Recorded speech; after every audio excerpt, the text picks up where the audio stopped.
Good morning and welcome to our virtual author illustrator event. Before we begin, I want to thank the San Antonio Book Festival, the San Antonio chapter of the Links Incorporated organization, and Wagner High School for bringing us together. Now I'd like to introduce Paula Miles and Asato Sidney from the Links organization to say a couple of words. Well, good morning, everyone. My name is Paula Miles, and I'm the president of the San Antonio chapter of the Links Incorporated here in San Antonio, of course. And I'm so excited to be here again with someone who is fast becoming a friend of mine, Dr. Carol Anderson. We've had a chance to visit earlier this month, and who knew we'd continue to meet like this, Carol.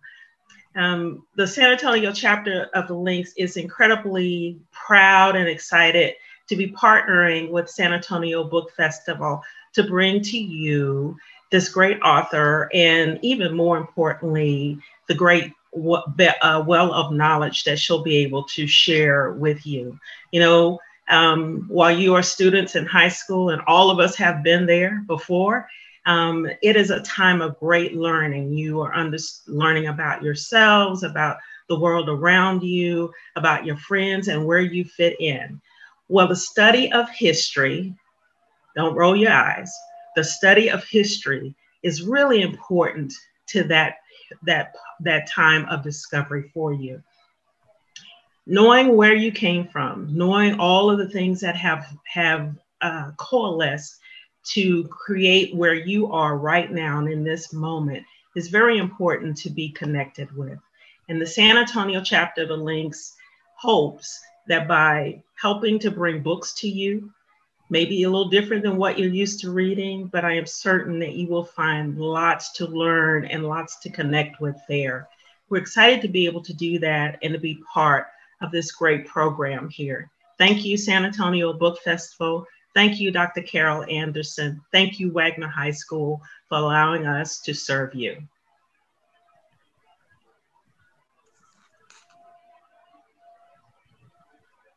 Thank you for giving us the opportunity to present the author as well.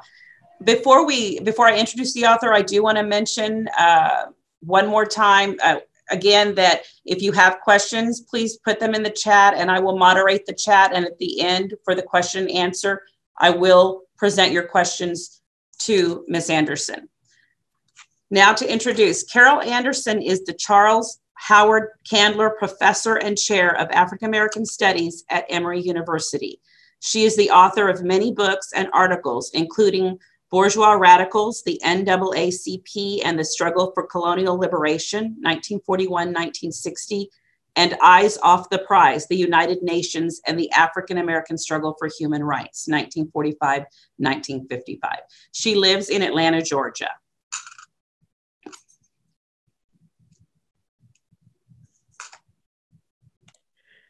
And I guess that's my cue to take it away.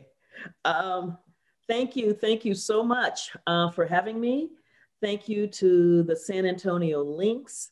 Thank you to the San Antonio Book Festival, and thank you to Wagner High School. And I am honored to be here to talk about something that is so essential to our democracy, that is so essential to the United States, and that is the right to vote, and how we treasure it, how we honor it, and to also look at the ways that it has been devalued and debased and suppressed.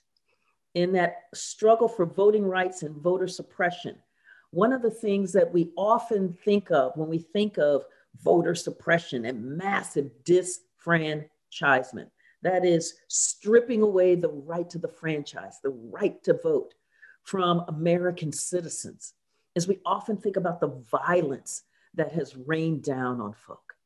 And so I think about, for instance, a man named Maceo Snipes. And Maceo was a World War II veteran. He had fought in the war, he had fought fascists, and he came back home to Georgia in 1946. And he was determined, as he had fought for democracy, he was determined to get some of that democracy for himself. And he went to go vote. And this was a key election. There was a man named Eugene Talmadge who was running for governor. And Eugene Talmadge did not like Black folk. And he was running on a platform, keep them right where they belong.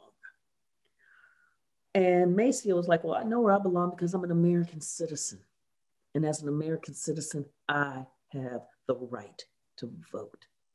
And so he went into that voting booth, and there was a sign over the door that says something to the effect, well, the first Negro that votes, that'll be the last thing he ever does. Maceo looked at that sign and went, I fought fascist, and went right into that voting booth and cast his ballot. He walked out, nothing. Went, okay. Went home for a few days, nothing. And then knock on the door. Maceo goes to the door. He opens it. There's a white man there, and he says, mind stepping out on the porch so we can talk? Maceo steps out on the porch like, yeah, what? And next thing he knows, he sees 3 other white men, and then he hears, ch-ch. It was a firing squad. And they shot Maceo to death.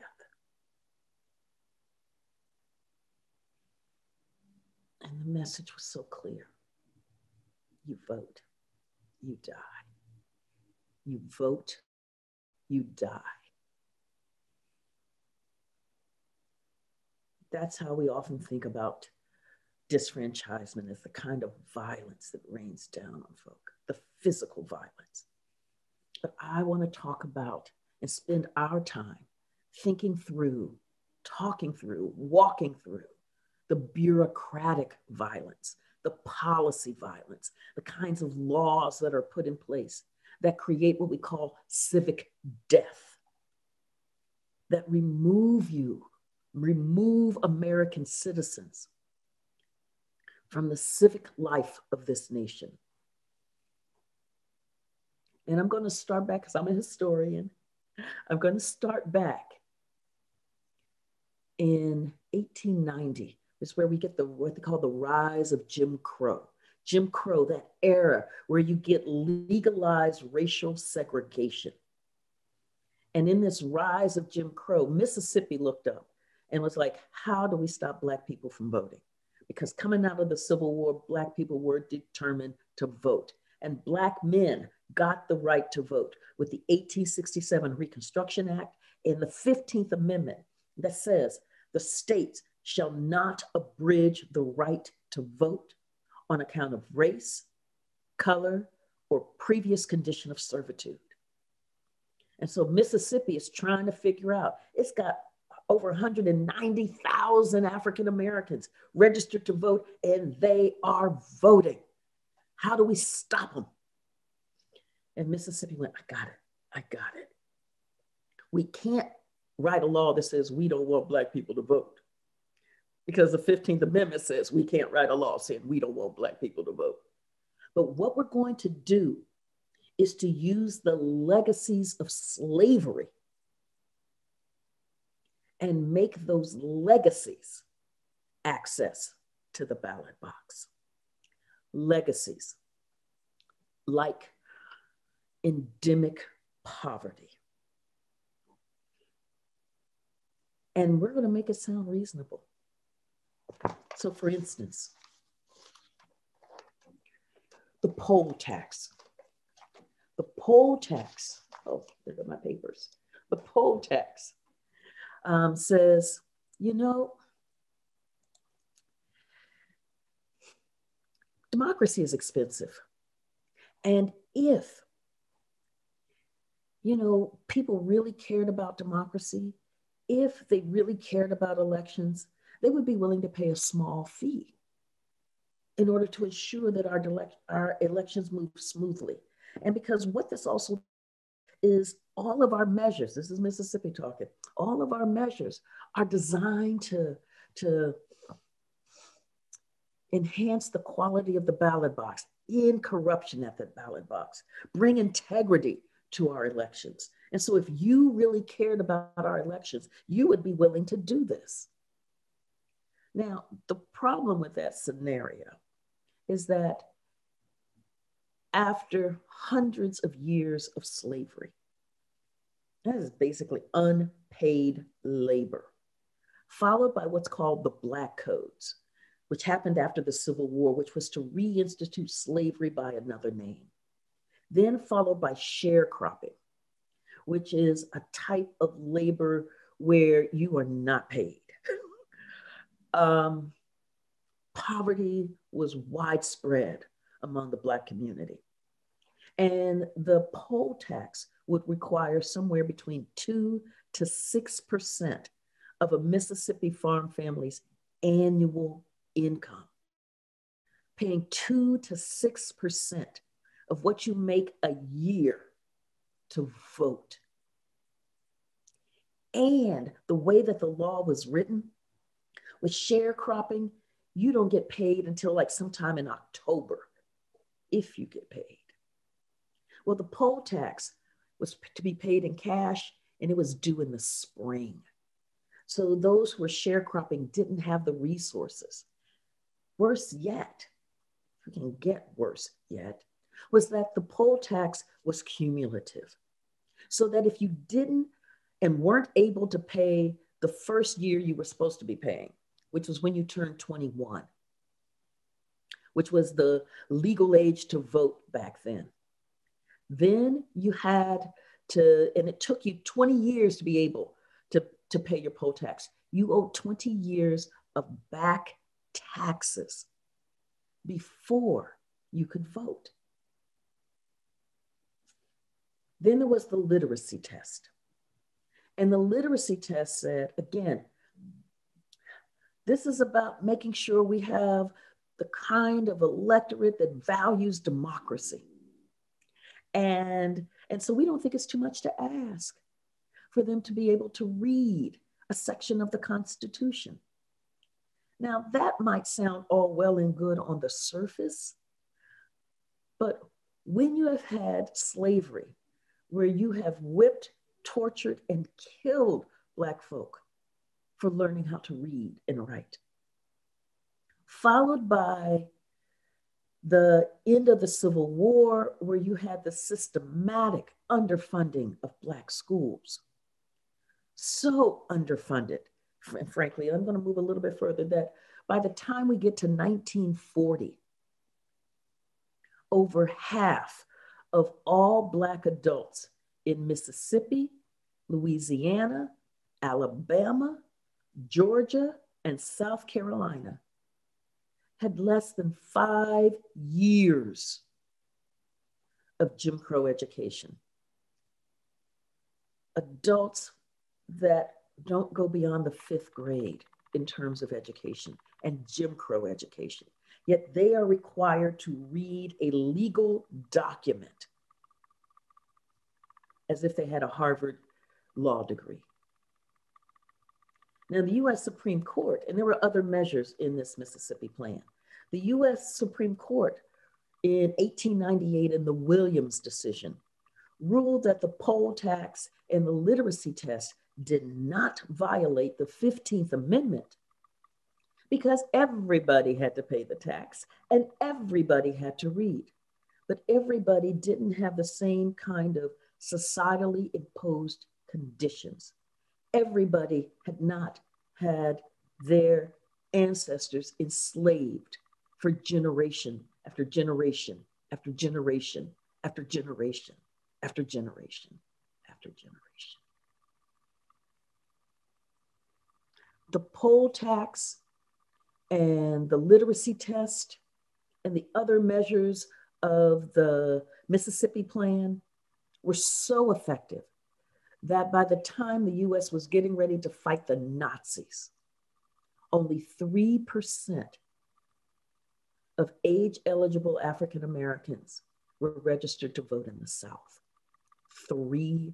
And begin to think about how that gnarls a democracy, where this is a region of the country where 90% of all African Americans in the United States live. And we have a cauterized, a truncated electorate where only 3% are able to register to vote. Which means then that you have politicians who don't have to be responsive to the broad needs of their full electorate. They only have to be responsive to a very narrow band in that electorate. And those are the policies that they create that shape our lives. It was that 3% that was part of the spark for what would become the civil rights movement. And that movement would eventually lead us to that explosion on the Edmund Pettus Bridge in Selma in 1965 that would lead to the passage of the Voting Rights Act. And the Voting Rights Act was landmark legislation because what it did was it said that states that had a history, a documented, demonstrated history of denying American citizens the right to vote based on race, that they had to be monitored by the US Department of Justice because they were violating American citizens' rights.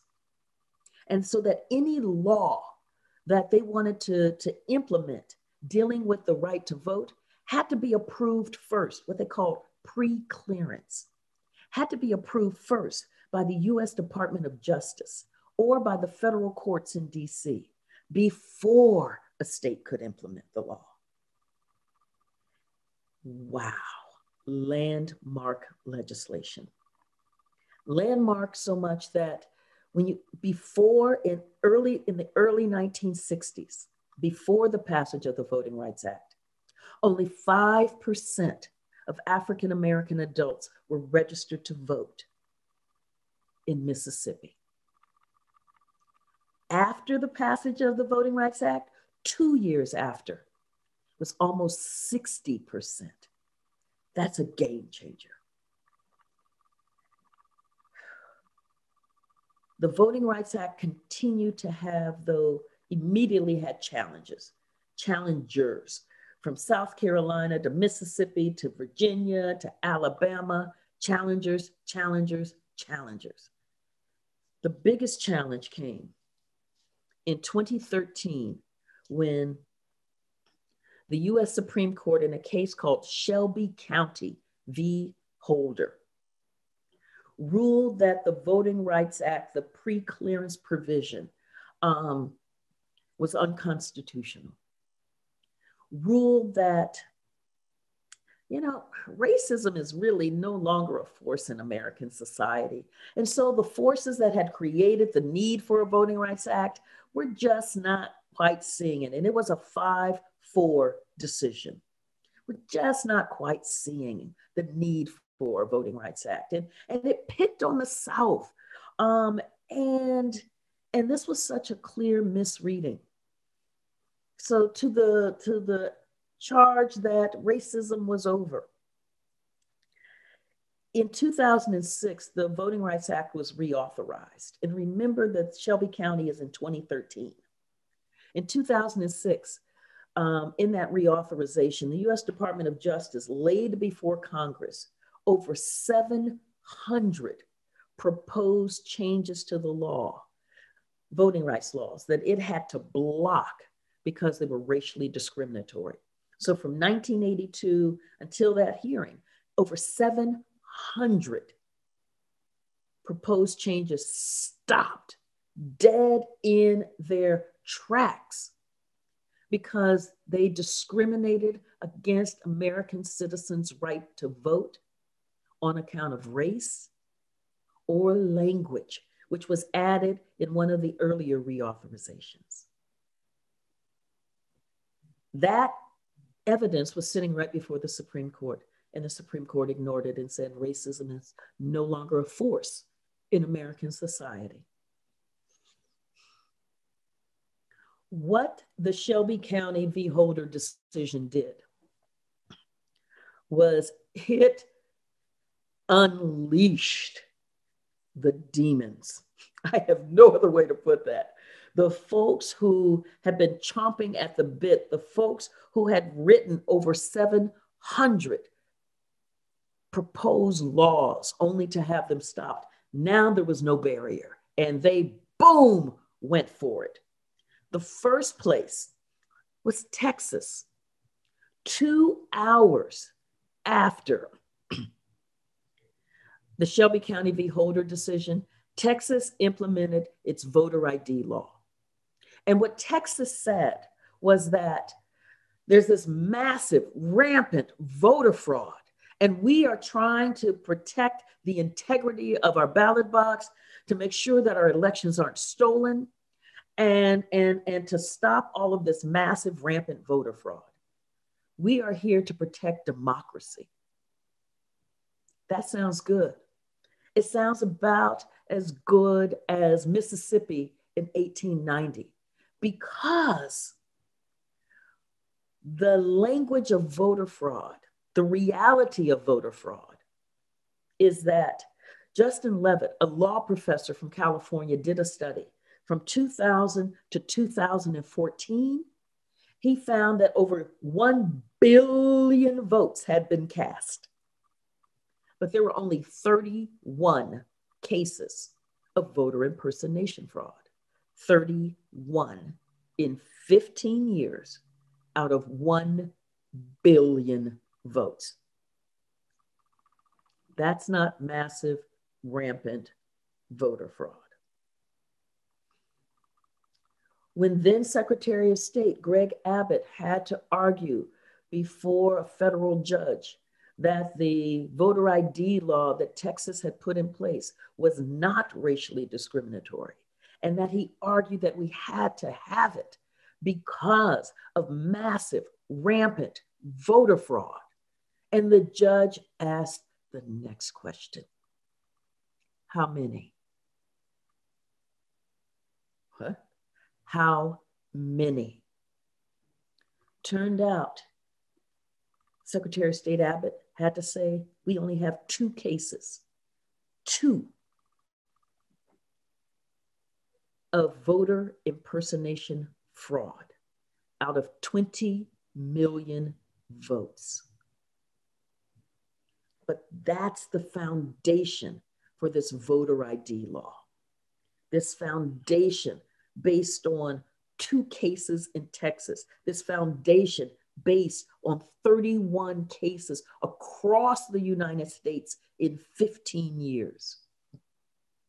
What does this voter ID law do? Ostensibly, what it's designed to do is to ensure that there isn't voter fraud, that people are who they say they are when they're casting a ballot. And it plays to a kind of middle-class norm that everybody's got an ID. How hard is it to show an ID? And if you really believed in this democracy, you would just show your ID. Kind of like if you really believed in this democracy, you would pay this small poll tax. Well, it's not every ID that counts. Not every ID is eligible, sanctioned, approved to be able to vote.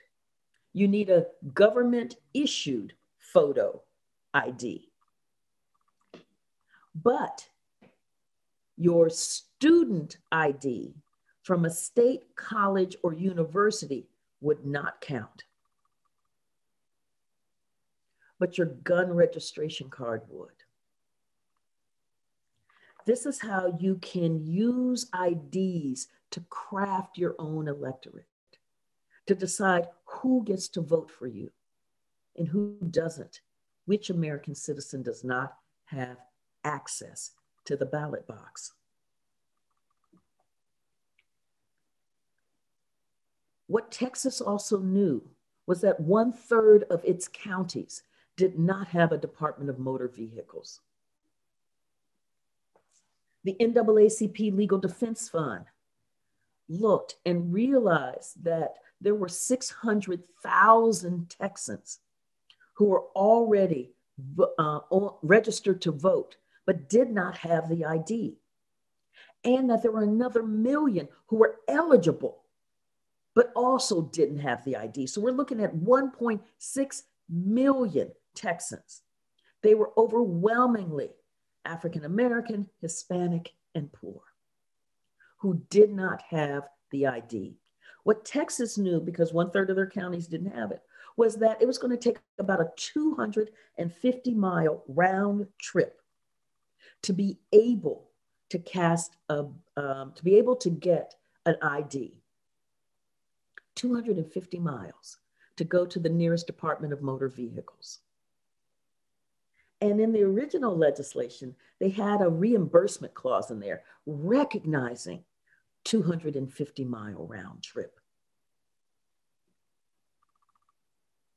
Before the legislation passed, though, they drew a red line through the reimbursement. And so now folks who didn't have a driver's license, so they didn't drive, didn't have public transportation to get 250 miles. How are they going to get the license that they needed so that they would be able to vote? This is how you can carve out an electorate. In Alabama, Alabama did the same thing. You need a government-issued photo ID. But Alabama did not include on this list public housing ID. 71% of those in public housing in Alabama were African American. And for many, it was the only ID that they had. And the state of Alabama said, nope, public housing ID is not an acceptable form of government-issued photo ID. Does it get more government issued than public housing? But then the governor shut down the Department of Motor Vehicles in counties that had a large number, a sizable number of African Americans, what they call the Black Belt counties. Shut the Department of Motor Vehicles down, saying, we just need to be fiscally responsible, and we're dealing with a budget deficit here, and those bureaus that are out there just really aren't generating a lot of traffic. So I'm going to shut them down. While you have just put a government-issued photo ID in order to be able to vote law on the books. That's how this works. It's not every ID. The lists are carved and filleted in such a way to shape the electorate. There's a man named Paul Weyrich. Paul Weyrich, W-E-Y-R-I-C-H, and you can see his talk on YouTube where he's saying, and he's an important man, he co-founder of the Heritage Foundation. He said, I don't want everybody to vote. I don't believe in this goo-goo good government. Because quite candidly, our leverage goes up as the voting populace goes down. So you get a framework of governing that is so antithetical to how we understand a vibrant democracy. I don't want everybody to vote. The fewer people who vote means that we have more power. In a democracy where power is derived from the people. That's what we're seeing in these voter suppression laws. There's early voting. Early voting is another method. And I'm going to talk about that one, and then I'm going to open it up for questions because I really want to hear from you. Early voting is a way to expand access to the ballot box because it's really hard when you're working to get off on a Tuesday to go vote and then get to the job, particularly if you're in a big city and you've got to fight through traffic. So early voting gives people the opportunity to exercise their right to vote. Well, one of the things we saw happening after Shelby County v. Holder was an elimination of key early voting days. In North Carolina, they looked at the days that African Americans used and most often and shut those days down, no longer made them early voting days. The same thing happened in Florida. What they did in Indiana, because this isn't just a Southern phenomenon, what they did in Indiana was they said counties that have more than 325,000 residents, they only get one early voting site, one place where people can go to vote. For counties with more than 325,000 people. Counties that have fewer, they get more early voting sites. Well, there are only 3 counties in Indiana that have more than 325,000 people. And those are the counties that have Gary, Fort Wayne, and Indianapolis, where almost 70% of the state's Black population lives. So if you can reduce the access to the ballot box, particularly for working class folk, in those 3 counties, you've got a game changer. And it happened. In 2016, in Marion County, where Indianapolis is, early voting turnout went down by over 25%. In Hamilton County, that got more than one early voting site. In fact, they increased it by 2 additional sites. It went up by 62%. By targeting resource allocations, by manipulating the laws, the kind of bureaucratic violence is able to wipe millions of Americans away from the voting booth. In this fight for our democracy, though, know that there are individuals and there are organizations that are doing everything they can to make sure that young folk can vote because they've been targeted, that African Americans, Asian Americans, Native Americans, Hispanics, and poor people, that every eligible American citizen has the right to, their right to vote honored. Thank you.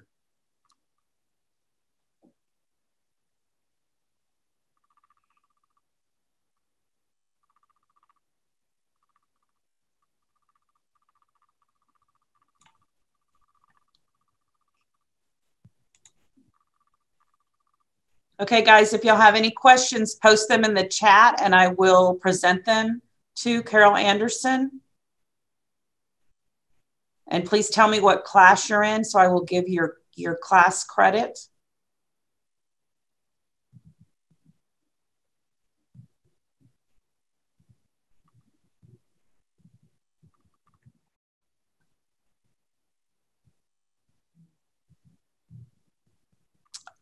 I will ask you a question. What do you think?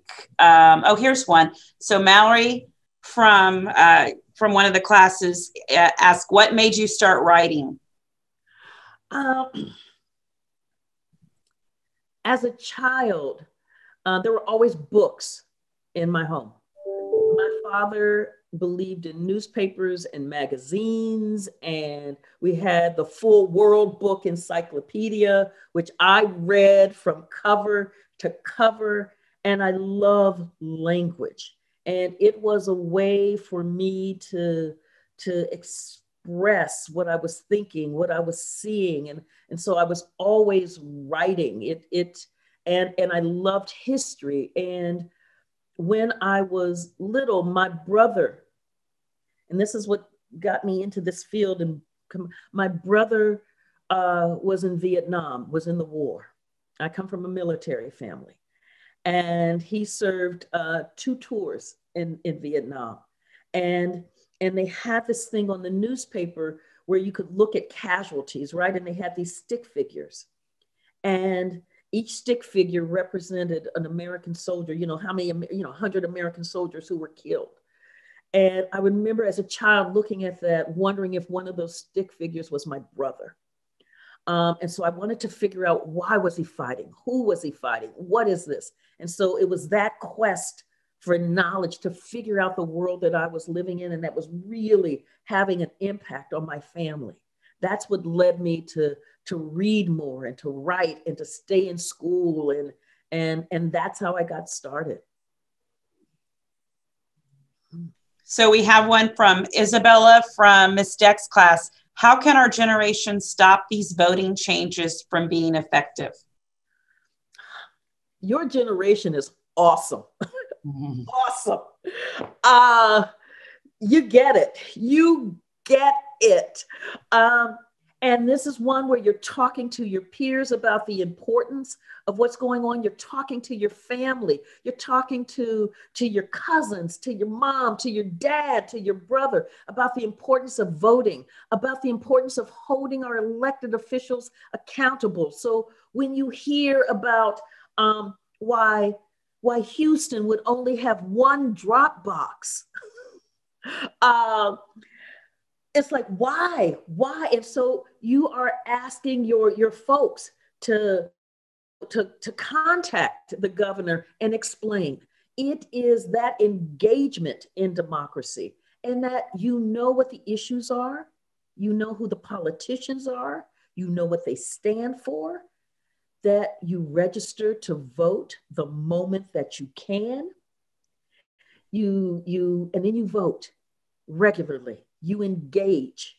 That's how we begin to change. We put in power those who believe in democracy. That's how you make that change. From Sanisha, what do you love most about writing? I love having all of that stuff that's in my head that I'm thinking about, and being able to put it on a page, and all of a sudden it starts singing. There's a singer named Stevie Nicks who was with a group called Fleetwood Mac back in the day. Love Fleetwood Mac. And she went out on her own after a while, and they said, "You broke up the band?" And she said, "I had all of these songs in my head, and I couldn't get them all out when I was in the band when everybody else was writing. So I needed to get as many of my songs out." And that's what writing is for me. It's lyrical. And it's substantive. So it's sitting there. It's like, all of a sudden it's a book.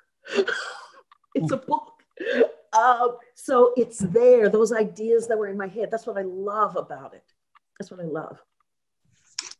From Leandra Love, from Miss Deck's class, was there any time that you got unmotivated while writing? Woo! There are times when the work is just so much, or where I'm writing through, where I want to kind of rush through and get to like the good part, right? That juicy part where it's all happening. But that all happening piece doesn't work unless you start laying the groundwork first. And sometimes that groundwork, well, this was the law, and this is da-da-da-da-da, and it feels like, ugh. But then when I put it into perspective that all of the juicy bits don't happen unless I lay it out how we got to that great moment in the story. And then I'm like, okay, I can do this. And knowing that I'm going to that great moment in the story, then I'm like, ooh, don't forget this piece. Yeah. It's a similar question, but it probably can touch on it again because it's very important. Mr. Taylor's class, what would you suggest teenagers, young adults do to combat this injustice? Tell them again. Talk to your family about the importance of voting. You know what the policies are. As soon as you can, you're registering to vote. You are also holding elected officials accountable. When you see something, you're calling their offices or you're emailing them. That kind of engagement, because once our representatives understand that they're in a representative democracy, that they represent us, we're having a very different kind of conversation. Yeah. So here's a question. The state where you live, Georgia, is undergoing threats to voting rights right now. Oh, Do yes. you believe that Georgia and the rest of the US, for that matter, in November, will be able to overcome all the voting issues that have been arising this year? I think it's going to be interesting. I think, you know, and you're right, Georgia is almost like ground zero for voter suppression with the things that we've seen. Machines that don't work, they're missing their cords in districts that have a large minority population. Machines that just don't work, not enough machines available, massive voter roll purges. We've seen it all here. But what we've also seen, and this is the piece that I want us to fully understand, is that people are determined to fight for this democracy. So they stood in line during a pandemic in the primary for 5 hours here in districts in Atlanta because they were determined to vote. And understand that this is even after, by the time we held our primary, we already knew who the candidates were for president. But they also understood this wasn't just about the president, this was down ballot. This was for senators. This was for congressional representatives. This was for folks who are going to be in the state house. And I think the voter registration numbers are up here. The turnout has been amazing. People crave democracy. And it's that determination of the people that will overcome this voter suppression. I see that too. I agree. Question from Maya Alonso. How long did it take you to write the book? Okay, so let me do this the right way. The first book, this one, Eyes Off the Prize, took,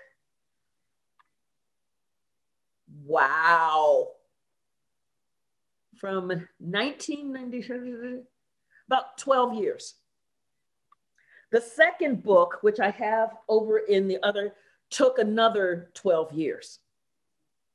The third book, because I had learned so much about how to do this now, took about 6 months. And this one took about a year. Yeah. You're getting better. You're getting better.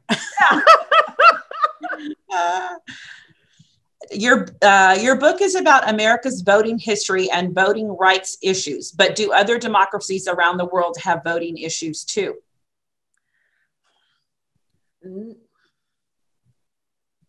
That's a great question. What I know is that other democracies look at us like, what are you doing over there? So that places like Australia have mandatory voting, for instance. So they have over a 90% voter turnout rate because you are supposed to vote. And we don't have that here. So when we get 40, 50, 60% voter turnout, we're like, whoa, look at that, wow. And so we look weird to a lot of other democracies because one, each state manages its own election thing. And so there are rules that change from state to state. And we have these voter suppression laws that just, I mean, I was talking to folks in Canada last week and they were like, what? So not like this. Different. Mr. Taylor's class would like to know, were you nervous to put your work out there? Oh, yes. Oh, yes. I mean, think about it. It is, there is a kind of vulnerability that you have. It's like when you walk out on a stage and it's just the microphone, you, and this audience. And you are praying that your voice doesn't crack, that you don't forget the words to the song, and that you hit every note, and that folks love it. And so, absolutely. And I keep using musical analogies because my other brother is in a band. So there was always music in the house too. But yeah, that always. But the thing is that when you know you've done the work and you have something that needs to be said and that you really want to share it, you risk it by doing that. Yeah. Another question, Miss Prince's class, do you believe we are repeating these types of voting issues with the drop boxes being at a distance in some counties and states? Oh, absolutely. Because what we know is that you when you increase the distance that it takes people to have access to where they can cast their ballot, what you're doing is you're doing the thing where you're going, okay, so if you don't have a car, if it's not on public transportation, how are you supposed to get there? You begin to create and increase the number of barriers to access the ballot box. When you have one drop box for a place like Houston that has millions of people, and and you take a county that has a few, and so I'm going to use Ohio because I know those numbers. In Ohio did the same thing. Ohio said everybody gets one. Well, in Cuyahoga County, where Cleveland is, Cleveland has 1.2 million people. In Pickaway County, where that metropolis Circleville is, they have 60,000 people. One drop box for 1.2 million, one drop box for 60,000. Yeah. Yeah. One of our teachers asks, what do you suggest to help get the younger generation interested and want to register and vote? And I think one of the things is not just to say you must vote, because it's like one more doggone thing I've got to do. But it is to say you are a voter, because then you have changed that verb into a noun. It's someone who you are. But the most important thing is to begin to talk about what voting means, so that if you care about the environment, if you really care about climate change, if you care about student loan debt, if you care about access to the ballot box for American citizens, the things you care about, that happens through the political process. And it doesn't happen if your voice isn't there in that political process. So if you care about it, engage. Okay, guys, we have time for one more question. And I like this one a lot because I see it. Miss Deck's government class, Emily, do you think you always had this kind of passion since you were young? You can definitely see that. I was always that child. Like I said, it was as a child trying to figure out the world I was in. My first political memory, frankly, is the assassination of Kennedy, President Kennedy. And then there was the Vietnam War, me trying to, with my brother, and then a series of then trying to figure out this turmoil that we're in. And so I was reading, and didn't always know how to articulate what I was seeing, didn't know all of the foundational pieces, but I knew we could be so much better. I knew that if we got it right, oh my, wow. And I liken it to if we have a choir where only sopranos are singing. Imagine hearing years of just sopranos. Because what that also means is that the songbook only is written for sopranos. That's the only songbook that is there. And everybody else is just sitting there going, like, but imagine with tenors and basses and baritones and altos with the sopranos. All of a sudden, you've got that rich vibrancy in that choir. The tones, the harmonies are just phenomenal. And the songbook is rich and varied so that everyone can participate. That's the kind of America that just sings. So yes, I have always been that child. Thank you for everything. You were wonderful. Oh, thank you so much. This was wonderful, and thank you.